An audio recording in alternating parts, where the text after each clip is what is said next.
श्री रामचरितमानस बालकांड अध्याय 22। कामदेव का देवकार्य के लिए जाना और भस्म होना। देवताओं ने कामदेव से अपनी सारी विपत्ति कही। सुनकर कामदेव ने मन में विचार किया और हंसकर देवताओं से यूं कहा कि शिवजी के साथ विरोध करने में मेरी कुशल नहीं है, तथापि मैं तुम्हारा काम तो करूंगा, क्योंकि वे दूसरे के उपकार को परम धर्म कहते हैं। जो दूसरे के हित के लिए अपना शरीर त्याग देता है, संत सदा उसकी बड़ाई करते हैं।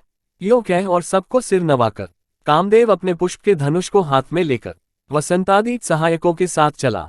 चलते समय कामदेव ने हृदय में ऐसा विचार किया कि शिवजी के साथ विरोध करने से मेरा मरण निश्चित है। तब उसने अपना प्रभाव फैलाया और समस्त संसार को अपने वश में कर लिया।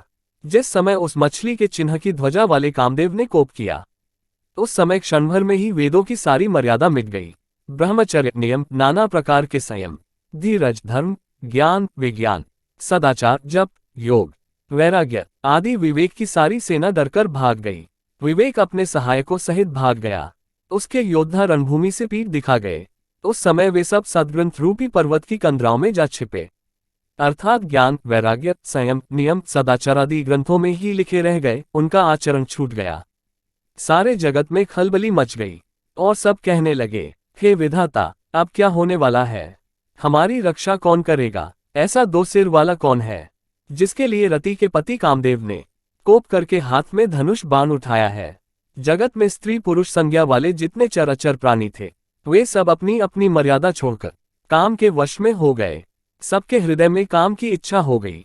लताओं बेलों को देखकर वृक्षों की डालियां झुकने लगीं। नदियां उमड़ उमड़कर समुद्र की ओर दौड़ी और ताल तलैयां भी आपस में संगम करने, मिलने जुलने लगीं।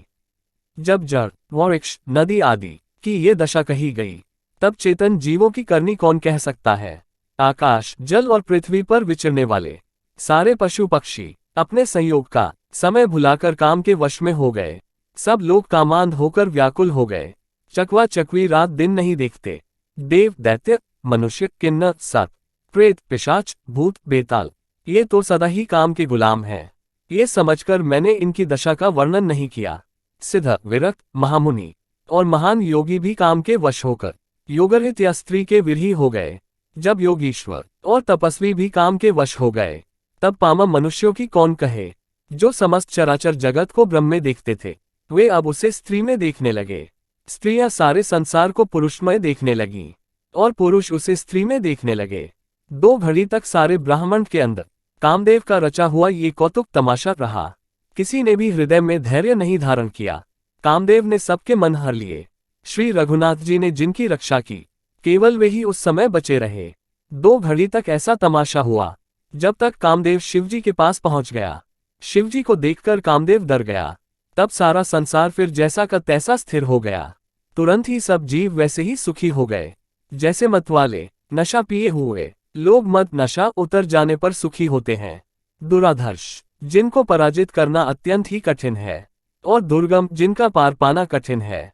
भगवान संपूर्ण ऐश्वर्य, धर्म, यश, श्री, ज्ञान और वैराग्य रूप 6 ईश्वरीय गुणों से युक्त रुद्र, महाभयंकर शिवजी को देखकर कामदेव भयभीत हो गया। लौट जाने में लज्जा मालूम होती है और करते कुछ बनता नहीं। आखिर मन में मरने का निश्चय करके उसने उपाय रचा। तुरंत ही सुंदर ऋतुराज वसंत को प्रकट किया। फूले हुए नए नए वृक्षों की कतारें सुशोभित हो गईं। वन उपवन, बावली तालाब और सब दिशाओं के विभाग परम सुंदर हो गए। जहां तहां मानो प्रेम उमड़ रहा है, जिसे देखकर मरे मनों में भी कामदेव जाग उठा। मरे हुए मन में भी कामदेव जागने लगा। वन की सुंदरता कहीं नहीं जा सकती।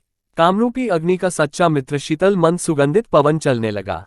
सरोवरों में अनेकों कमल खिल गए, जिन पर सुंदर भौरों के समूह गुंजार करने लगे।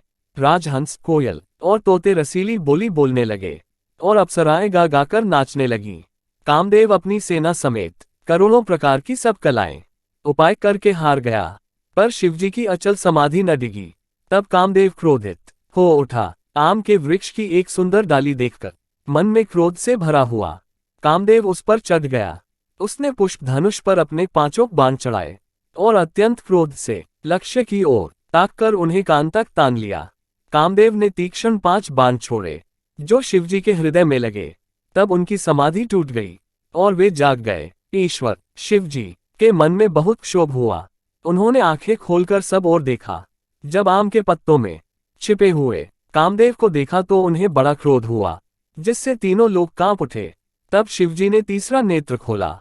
उनको देखते ही कामदेव जलकर भस्म हो गया। जगत में बड़ा हाहाकार मच गया। देवता डर गए, दैत्य सुखी हुए, भोगी लोग कामसुख को याद करके चिंता करने लगे, और साधक योगी निष्कंटक हो गए। कामदेव की स्त्री रति अपने पति की ये दशा सुनते ही मूर्छित हो गई। रोती चिल्लाती और भांति भांति से करुणा करती हुई वह शिवजी के पास गई। अत्यंत प्रेम के साथ अनेकों प्रकार से विनती करके हाथ जोड़कर सामने खड़ी हो गई। शीघ्र प्रसन्न होने वाले कृपालु शिवजी अबला असहाय स्त्री को देखकर सुंदर, उसको सांत्वना देने वाले वचन बोले।